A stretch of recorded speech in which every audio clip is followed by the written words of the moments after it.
আসসালামু আলাইকুম ওরহমতুল্লাহি ওবারাকাতুহু।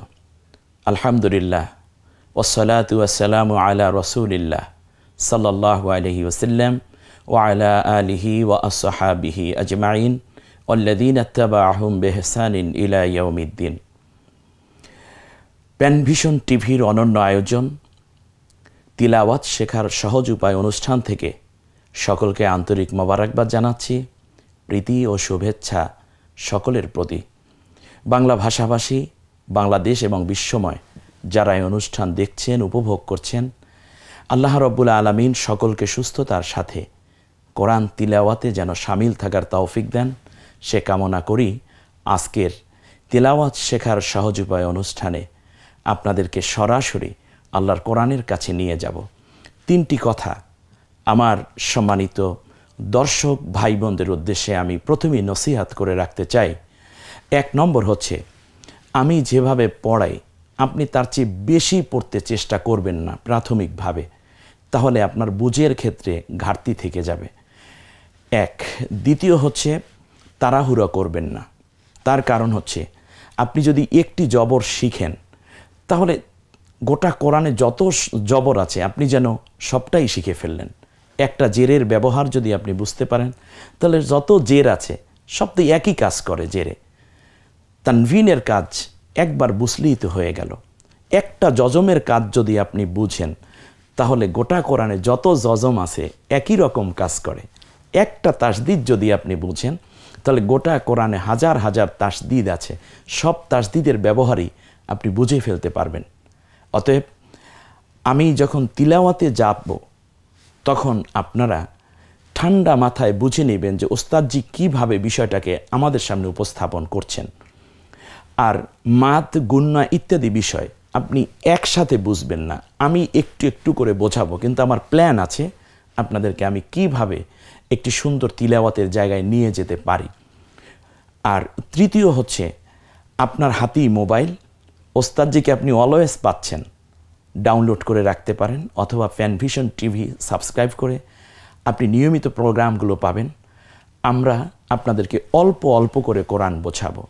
আমার দৃঢ় বিশ্বাস 540টা রুকু আছে কোরআনের মধ্যে, সব মিলিয়ে যদি আমরা একটা রুকু তিলাওয়াত সুন্দর করে বুঝিয়ে দিতে পারি, বুঝে নিতে পারি, তাহলে গোটা কোরআনের যে কোনো জায়গা থেকেই আপনি তিলাওয়াত করতে পারবেন। এই বিশ্বাস এবং এ বাস্তবতা আমার পরীক্ষিত সত্য।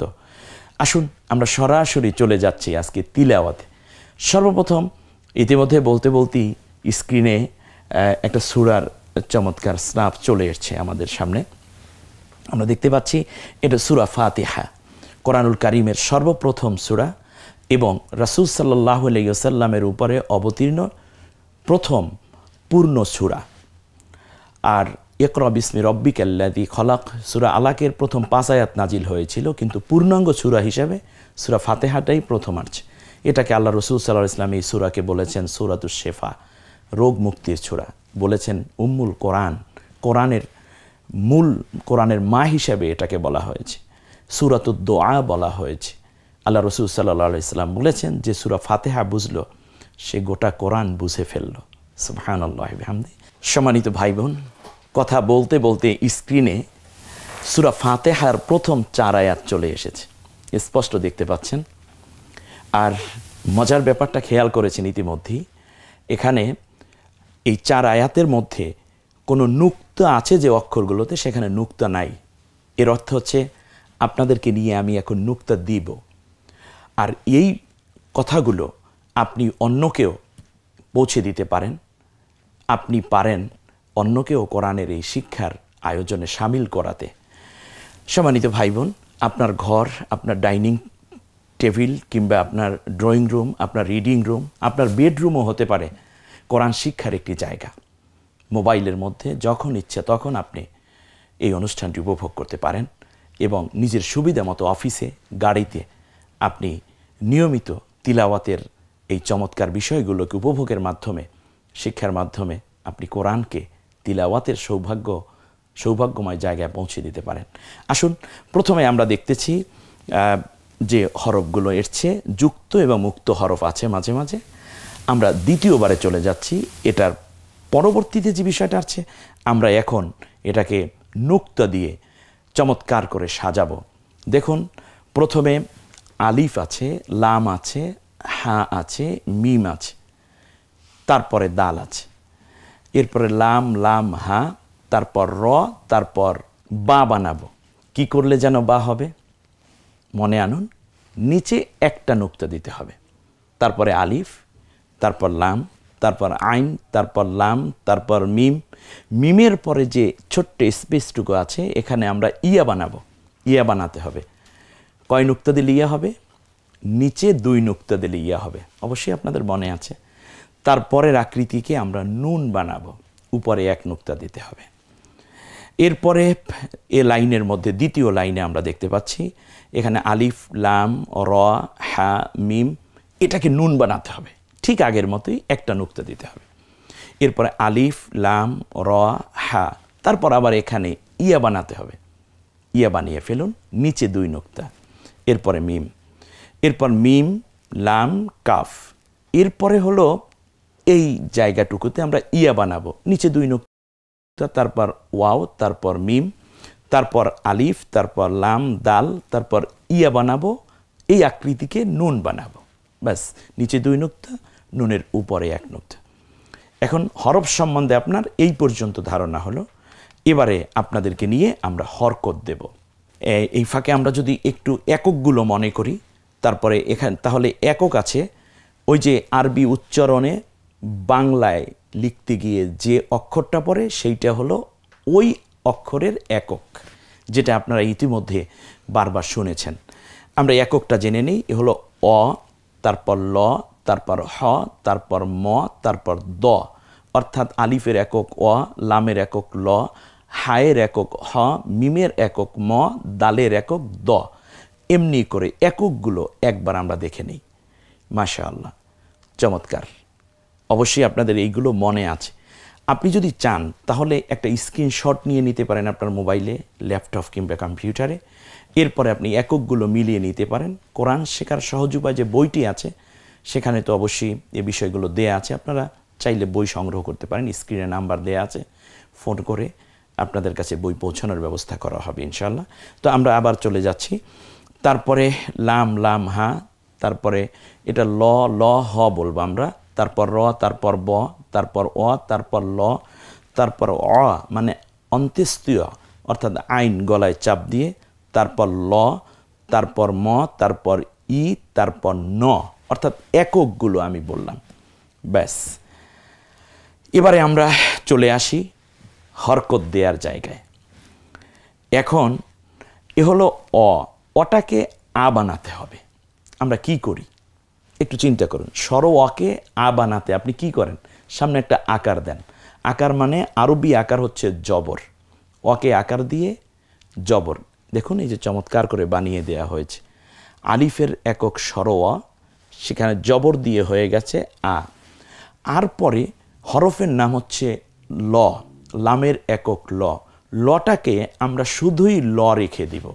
তাহলে কি করতে হবে? একটা যজম দিতে হবে, ল, একটা শূন্য দিয়ে দেখাতে হবে। তারপরে এ হলো আ আর এ হলো শুধু ল, দুইটাকে একত্র করুন, তাহলে কি হয়? আ ল, আল। কারণ যজম হসন্তের কাজ করে, আপনাদের মনে আছে অবশ্যই। আ ল মিলে হলো আল। এর পরের হরফের একক হলো হ, আকার দিয়ে হা। এরপরে একক হলো ম, হা আর মিমের একক ম। এই হা আর ম মিলে কি হয়? হাম। তারপর দকে রস্যুকার দেন, দালের একক দ, তাহলে দকে রস্যুকার দিলে দু, মিলে হয় আল হাম দু, আল হাম দু। তারপরে হচ্ছে ল ল হ, 3টে হরফ আছে এখানে।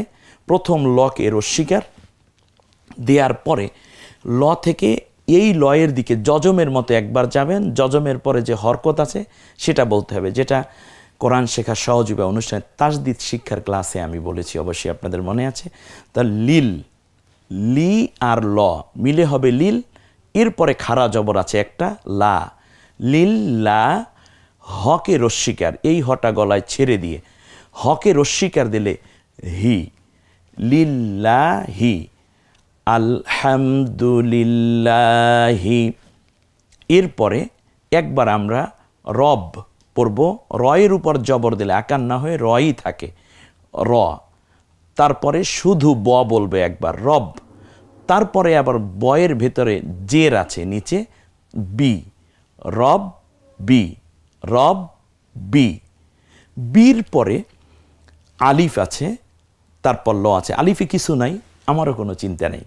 তাহলে বি থেকে সরাসরি আমরা চলে যাব লয়ে, বি থেকে ল, বিল। এরপরে অন্ত্যেস্তীয়, যেটা আমরা বাংলায় উচ্চারণের ক্ষেত্রে ব্যবহার করেছি, আসলে আইন তো আইনই, তাই না? যেটা আইডেন্টিফাই করার জন্য কন্ট্রোনারির মাঝখান থেকে বলি আ, এক আলিফ টেনে বলতে হয়। তারপরে লকে আকার দিয়ে লা, তারপর মকে রস্বীকার মি, মির পরে ইয়া সাকিন। এখানে আমরা এক আলিফ টেনে বলবো, তার কারণ হচ্ছে এটা হচ্ছে মদ্দে আসলি বলা হয়, অথবা মদ্দে তবাইও কখনো কখনো বলা হয়। মদ্দে আসলি মানে জেরের পরে ইয়া সাকিন, এক আলিফ টেনে বলতে হয়। জবরের পরে খালি আলিফ, এক আলিফ টেনে বলতে হয়। পেশের পরে যজমলা ওয়াও, এক আলিফ টেনে বলতে হয়। তাহলে আসলো কি, জবরের পরে খালি আলিফ, জেরের পরে যজমলা ইয়া। দেখুন, জেরের পরে যজমলা ইয়া এখানে এসছে, মিম হলো জের, তাই জের, এরপরে ইয়া সাকিন, এখানে এক আলিফ টেনে বলবো। আর এটাকে আমরা 3 আলিফ পর্যন্ত টানতে পারবো ইনশাআল্লাহ, যেটা মদ্দে মুনফাসিল বলা হয়ে থাকে। আমরা এখান থেকে মূলত এই কথাগুলো আমি পরে বলবো এক এক করে ইনশাআল্লাহ। এখানে 3 আলিফ পর্যন্ত টানার অপশন আছে। মি, তারপর নুকে আকার দেয়া হয়েছে নকে, তা আমরা এখানে থেমে শুধু নই হয়ে যাবে, আলামিন। একটু পরে দেখি, আল হামদু লিল্লাহি রব্বিল আলামিন। এরপরে আসি আমরা আর র। আর র কীভাবে হলো? কারণ হচ্ছে এখানে যে জবরটা আছে, এই জবরটাই মূলত আলিফের উপর ধরে তিলাওয়াতের শুরুতে এই জবর দিয়ে এখানে পড়তে হবে। ধরুন আলিফের উপরে জবর আছে, তাহলে কিভাবে হতো? অকে আকার দেয়া হলো, সেখান থেকে র, আর র, আর র, রটা 2 বার উচ্চারণ হবে। অকে আকার দিয়ে একবার আ, তারপর র, আর, তারপর রকে আবার আকার, আর রা না হয়ে র হবে। তার কারণ আমরা জেনেছি এর আগে যে 8টা অক্ষর খ, স, দ, ত, জ, গইন, কফ, র, এই অক্ষরগুলোর উপরে যদি জবর হয় তখন তার একক উচ্চারিত হয়, জবর উচ্চারিত হয় না। তাহলে আমরা এখানে চলে গেলাম যে আর র, তারপর শুধু হ, আর রহ মা, মকে আকার দিয়েছি, তাহলে মা হবে, কিন্তু এখানে খাড়া আকার দেয়া হয়েছে, তাহলে এক আলিফ টেনে বলি মা। তারপর নি বানাতে হলে কি করতে হবে?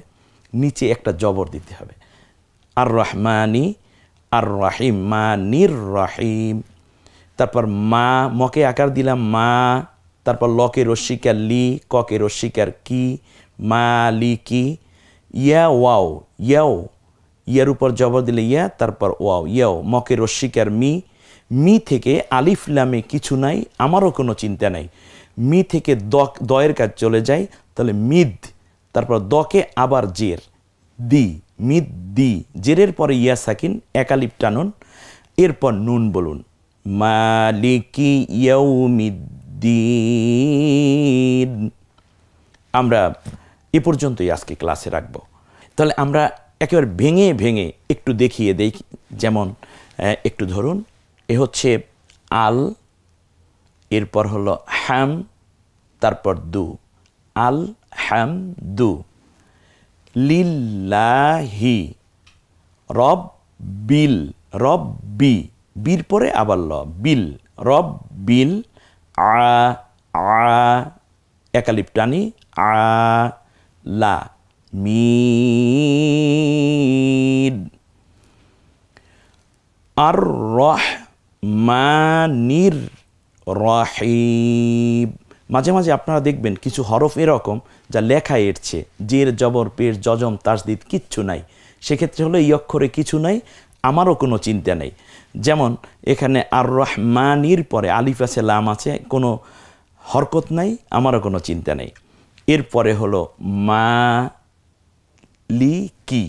মা একালিপ টানতে হবে, খারাজের খারাজ জবর উল্টা পেশ, একালিপ টেনে বলতে হয়, আমরা এটা জানি। এরপরে হলো ইয়াও, ইয়ার উপর জবর ইয়া, এরপরে ও, ইয়াও মকের অস্বীকার মি, ইয়াও মি, মি থেকে আলিফ লামে কিছু নাই, আমারও কোনো চিন্তা নাই, সরাসরি দয়ের কাছে চলে যাব। মিদ, তারপর দকে জের দি, মিদ দি, মানে দালটা দুইবার উচ্চারিত হলো, একবার পূর্বের হরফের সাথে আর একবার নিচে নিজের যে জের জবর পেশ আছে তা দিয়ে একবার উচ্চারিত হলো।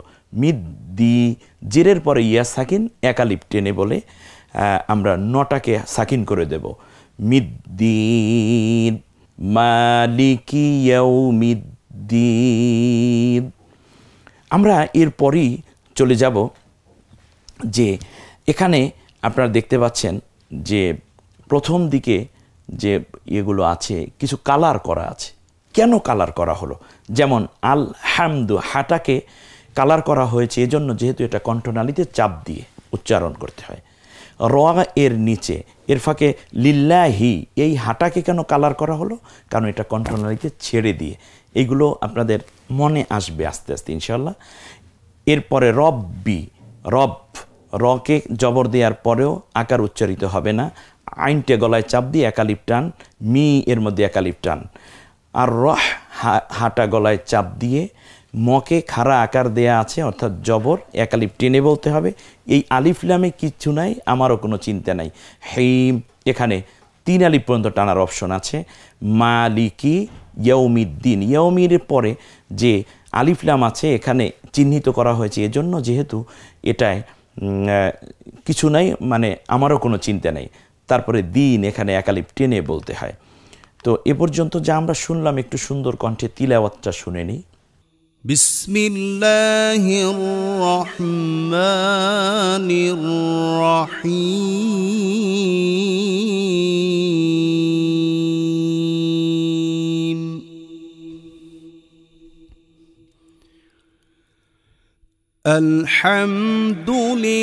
আলহামদুলিল্লাহি রাব্বিল আলামিন।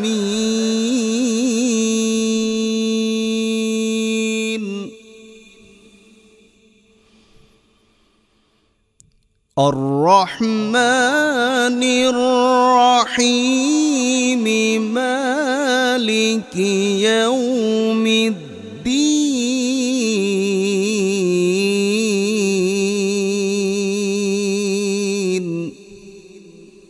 এরপরে আমরা এই আয়াতগুলোর অনুবাদ শুনে নিই।